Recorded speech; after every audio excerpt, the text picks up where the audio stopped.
Salut tout le monde, j'espère que vous allez bien les amis, on est parti pour la vidéo du jour et aujourd'hui on a un programme assez intéressant puisqu'on a pas mal d'informations mercato qui me semblent être très intéressantes et d'ailleurs je vous poserai une question de fin sur ces informations mercato parce que là on a vraiment eu beaucoup d'infos sur les 24 dernières heures. On démarre tout de même avec le programme de la journée du mondial évidemment, 4 matchs comme d'habitude pour la deuxième journée de phase de groupe qui a démarré hier. 11h, Tunisie-Australie, 14h, la Pologne face à l'Arabie Saoudite, 17h, l'équipe de France face au Danemark et 20h, ce joli duel aussi entre l'Argentine et le Mexique au final. Donc sur cette journée, on retrouvera deux merengues sur les terrains. Alors Aurélien Tchouaméni qui devrait être titulaire avec l'équipe de France, Eduardo Camavinga lui devrait encore être sur le banc de touche, à voir si Camavinga sera utilisé en cours de match par Didier Deschamps. On continue les amis avec une petite information. 4 joueurs du Real Madrid ou anciens joueurs du Real ont déjà remporté des trophées d'homme du match sur ce mondial. Cristiano avec le Portugal, Fede Valverde avec l'Uruguay, Luka Modric avec la Croatie et Gareth Bale avec le pays de Galles. On continue avec les deux unes des quotidiens madrilènes. Le quotidien Marca qui fait sa une sur l'Espagne qui a profité de sa journée de repos hier et qui fait aussi sa une sur le voisin, l'Atlético Madrid qui pourrait perdre Joao Félix puisque selon le quotidien Marca, Joao Félix a demandé à son agent Jorge Mendes de quitter l'Atlético au mois de janvier. Alors le quotidien Marca nous annonce que Chelsea, le Bayern, le Paris Saint-Germain et Manchester sont intéressés. Le Real ne fait pas partie des clubs intéressés visiblement. Ensuite, on continue avec la une du quotidien AS. Alors, pas mal d'informations sur le mondial, pas grand chose qui concerne le Real. On va poursuivre les amis avec des déclarations, là, notamment deux déclarations d'Eduardo Camavinga, comme on vient de le dire. Normalement Camavinga ne devrait pas débuter cette rencontre face au Danemark, à voir s'il aura peut-être un petit peu de temps de jeu pendant la rencontre. En tout cas Camavinga nous parle de deux joueurs côté merengue. Luka Modric, il nous dit on apprend beaucoup de grands joueurs comme lui. Il me dit de jouer simple, de me contrôler et quand j'en ai l'occasion d'aller de l'avant avec le ballon. Chaque jour avec lui j'essaie de montrer que je suis un bon joueur.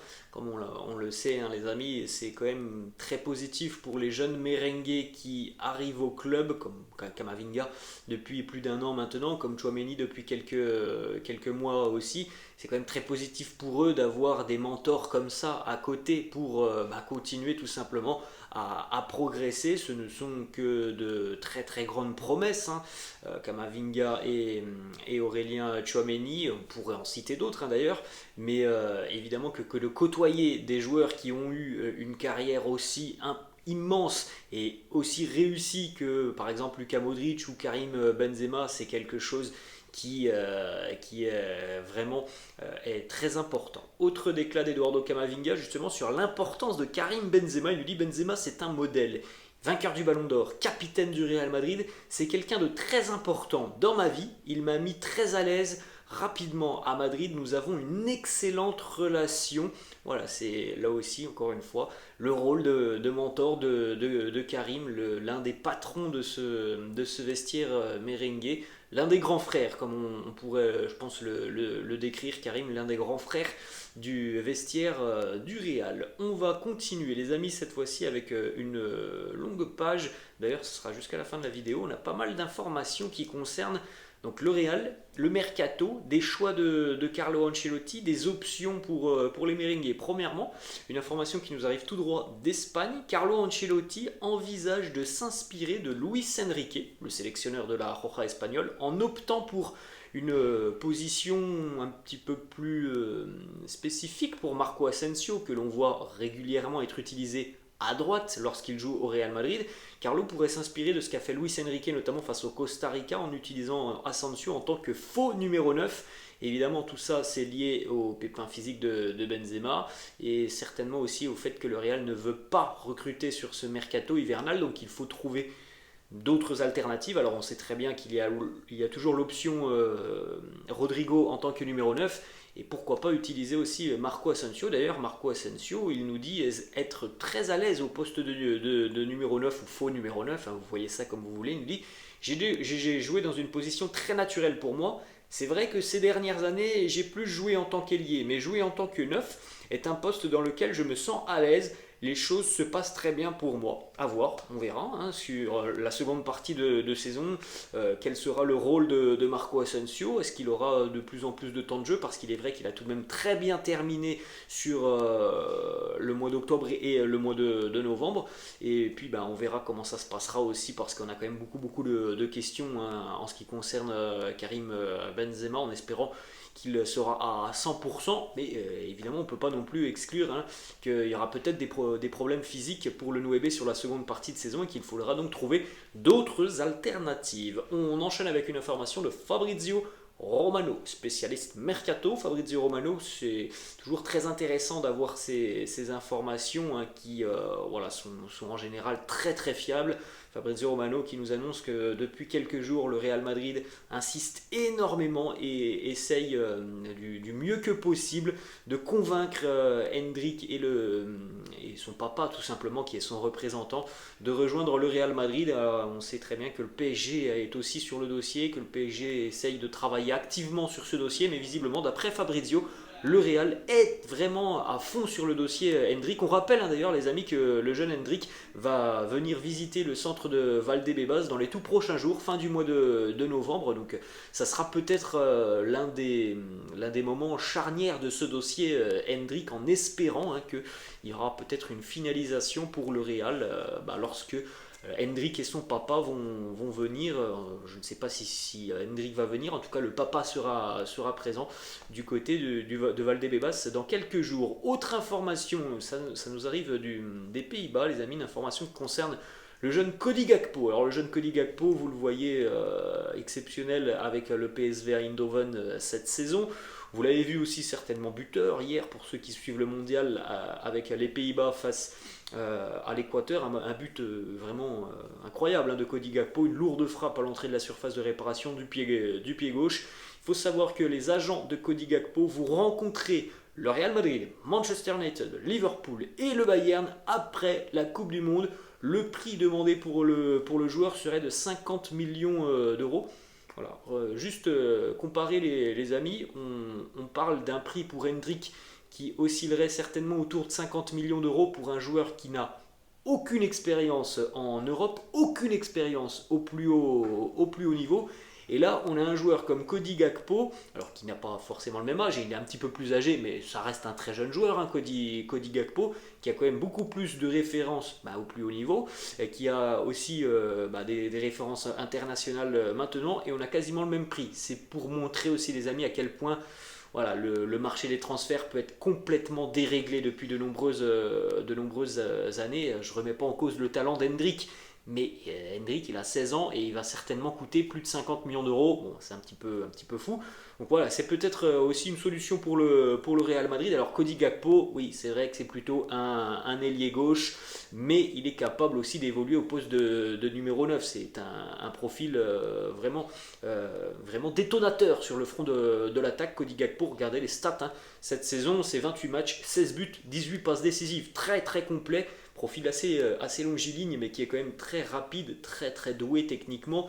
Il a une frappe de balle qui est assez intéressante et il est très juste devant le but. Donc c'est vraiment quelqu'un qui peut correspondre aux attentes du Real Madrid, même si, oui, de par son poste, il est plutôt ailier gauche. Mais il y a toujours cette option de pourquoi pas venir épauler en tant que numéro 9. Autre information cette fois-ci, c'est une information qui nous vient tout droit du foot mercato, donc spécialiste français du mercato. Et selon un journaliste de foot mercato assez connu, hein, Santi Aouna, le Real Madrid s'est renseigné auprès du Napoli sur le milieu de terrain Stanislav Lobotka. Carlo Ancelotti souhaite absolument l'arrivée de Lobotka l'été prochain. Carlo connaît le joueur depuis son passage au Napoli. Naples demande entre 60 et 70 millions d'euros pour Lobotka, qui a un contrat jusqu'en 2025, qui est sur le point de prolonger jusqu'en 2027. C'est pour ça que que le Real essaye de travailler sur le dossier pour qu'il n'y ait pas cette prolongation de Lobotka, mais on en prend tout de même la direction. Pour ceux qui ne connaissent peut-être pas le joueur, Lobotka, c'est un milieu défensif. Regardez quelques stats sur Lobotka cette saison. 94% de passes réussies. En moyenne, c'est à peu près 70 passes tentées par rencontre, avec un expected goal de 1,20 par match. c'est le deuxième ratio parmi les milieux de terrain en Serie A. Stanislav Lobotka, c'est un petit milieu de terrain, 1m70. Il peut par exemple nous faire un petit peu penser à Marco Verratti dans son style défensif, mais c'est quelqu'un aussi qui se projette beaucoup vers l'avant, mais après, voilà, ça me semble tout de même assez cher, 60-70 millions d'euros pour Stanislav Lobotka, même si c'est un profil très intéressant. On va continuer les amis avec une information là, qui nous arrive tout droit d'Italie, un journaliste italien, Matteo Moretto, journaliste assez connu aussi dans le milieu des transferts italiens, qui nous dit tout simplement que le milieu de terrain de la Lazio, Sergej Milinkovic-Savic, rêve de jouer pour le Real Madrid. Alors là, on n'a aucune information ou aucun intérêt concret du Real Madrid, c'est simplement un état, voilà, Milinkovic-Savic rêverait de jouer pour le Real. Après, voilà, il y a beaucoup de joueurs qui rêvent de jouer pour le Real. Très peu seront élus par les merengues. Milinkovic-Savic, c'est encore une fois un autre profil. Hein, c'est encore quelque chose de différent par rapport à Lobotka. C'est bon, un profil, on va dire, assez similaire à celui de Jude Bellingham. Petite information. Hein. Jude Bellingham, d'après le quotidien Sky Sports, eh bien, ça va coûter très cher. Ça pourrait monter aux alentours des 150 millions d'euros. Et à l'heure actuelle, il semblerait que 3 clubs se détachent sur ce dossier Bellingham. Le Real, Liverpool et Manchester City. Franchement, ça me semble encore une fois assez cher. Hein. Jude Bellingham sur 50 millions d'euros. On sait très bien que le Real Madrid, en général, depuis quelques années, n'a pas pour méthode de faire vraiment monter les enchères. Donc je ne sais pas si le Real aura la capacité de combattre avec les armadas, notamment celle de Manchester City. Financièrement, Manchester City, c'est difficile de lutter avec eux lorsqu'ils sont sur un dossier. Liverpool, ça semble être un petit peu plus simple, surtout que Liverpool est en vente, donc on ne sait pas trop comment sera l'avenir des Reds. Mais il est évident que financièrement, ça peut être compliqué de lutter avec Manchester City. Après, c'est toujours pareil, hein, le joueur, il faut aussi connaître son envie, son désir. S'il souhaite rejoindre le Real Madrid, peut-être que le Real fera véritablement un effort, mais il est vrai que 150 millions d'euros, c'est quand même une très grosse somme et on n'a pas pour habitude de voir le Real dépenser ce genre de somme depuis quelques années. On va terminer les amis avec 2 informations. Premièrement, une info qui concerne Antonio Blanco, jeune défenseur du Real Madrid qui est prêté cette saison du côté de Cadix. Blanco serait sur le point de mettre un terme à son prêt du côté du club andalou, puisqu'il manque de temps de jeu du côté de Cadix. Seulement 4 matchs disputés, toutes compétitions confondues. C'est pas forcément le plan du Real Madrid de prêter des joueurs qui ne jouent pas. C'était pas le but pour Antonio Blanco. Visiblement, le club de Retafe serait intéressé pour accueillir le joueur cet hiver. Et on termine les amis avec une petite image. Voilà le nouveau ballon de la Liga qui sera utilisé pour la seconde partie de saison visiblement.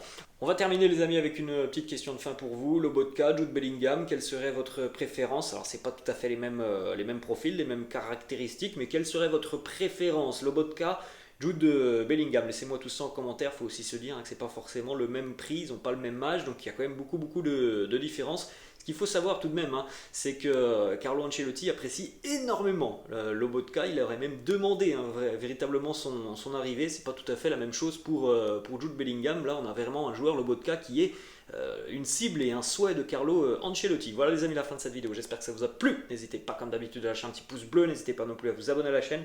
Pour ceux qui le souhaitent, on fera un débrief du match de l'équipe de France cet après-midi. Ça sera sur la chaîne Robinho. Je vous laisse les amis et je vous dis à la prochaine. Ciao.